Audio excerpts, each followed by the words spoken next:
க்ரீமியாக இந்த மாதிரி பட்டர் கார்லிக் கேக்கு கூடவே ப்ரெட்டு சப்பாத்தி எது வேணாலும் நல்ல பெஸ்ட்டு காம்பினேஷனுங்க. ஈஸியான பிரேக்ஃபாஸ்ட் வேணும்னு நினைக்கிறீங்களா, இல்லை டிஃப்ரெண்டான பிரேக்ஃபாஸ்ட் வேணும்னு நினைக்கிறீங்களா? ரெண்டுமே, அதாவது ஒரே கல்லில் ரெண்டு மாங்க அப்படிங்கிற மாதிரி கண்டிப்பாக உங்களுக்கு இந்த பிரேக்ஃபாஸ்ட் ட்ரை பண்ணலாங்க. 3 முட்டை உடச்சி ஊற்றிக்கலாம். கூடவே கொஞ்சம் உப்பு, கொஞ்சம் பெப்பர் போட்டு நல்லா மிக்ஸ் பண்ணி எடுத்துக்கலாம். ஒரு பேனில் 1 டீஸ்பூன் பட்டர் போட்டு நம்ம ரெடியாக்கி வச்சுக்கிற முட்டை இதில் ஊற்றி கிராம்பிள் பண்ணி எடுத்துக்கலாம். ரொம்ப பொடியாக்க வேண்டாம், லைட்டாக மட்டுமே பொடியாக்கும் போது தான் சாப்பாடுக்கு நல்ல டேஸ்ட்டாக இருக்கும். இந்த மாதிரி மெதுவாக மிக்ஸ் பண்ணி எடுக்கும்போது இந்த அளவுக்கு நம்ம ரெடியாக வந்துடும். இப்போ இது கரெக்டாக ரெடி ஆனதுக்கப்புறமா நம்ம ஃப்ளேம் ஆஃப் பண்ணிக்கலாம். இந்த மாதிரி ஆனதுக்கப்புறமா நம்ம மாற்றி வச்சு மறுபடியும் அதே பேன்லேயே 1 டீஸ்பூன் பட்டர் போட்டு குட்டி குட்டியாக கட் பண்ணி வச்சுக்க கார்லிக் ஒரு 2 டீஸ்பூன் போட்டு மறுபடியும் 3 டீஸ்பூன் அளவுக்கு கார்ன்ஃப்ளவர் போட்டு நல்லா மிக்ஸ் பண்ணி எடுத்துக்கலாம். மிக்ஸ் பண்ணும்போது இந்த மாதிரி க்ரீமியாக ஆகும். இப்போ நம்ம காய்ச்சி வச்சுக்க பால் 1 கப்பு ஊற்றி நல்லா மிக்ஸ் பண்ணி எடுத்துக்கலாங்க. இந்த பால் ஊற்றும் போது நல்லா திக்காக வரும்.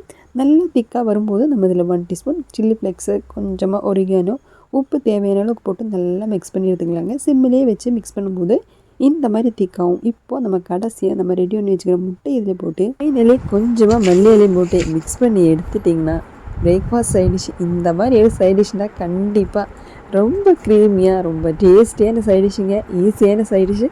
கண்டிப்பாக ட்ரை பண்ணி பாருங்கள். கூடவே இந்த மாதிரி ப்ரெட்டு மட்டும் இருந்தீங்கன்னாலே போதும். ப்ரெட்டு வாங்கிட்டு வந்தது போது இந்த சைடிஷ் எப்படா ட்ரை பண்ணணும்னு இவ்வளோனா வெயிட் பண்ணி கடைசியாக ட்ரை பண்ணிவிட்டேன். ரொம்பவே ஈஸியாக இருந்தது, ரொம்ப டேஸ்ட்டாகவும் இருந்தது. எனக்கு ரொம்பவே பிடிச்சிருந்தா கண்டிப்பாக நீங்களுமே ட்ரை பண்ணி பார்க்கலாம். இதை டேஸ்ட் பண்ணலாம் அப்படின்னு வாயில் எடுத்து வச்சதாங்க, அவ்வளோ டேஸ்ட்டாக இருந்தது. மிஸ் பண்ணாமல் ட்ரை பண்ணி பாருங்கள்.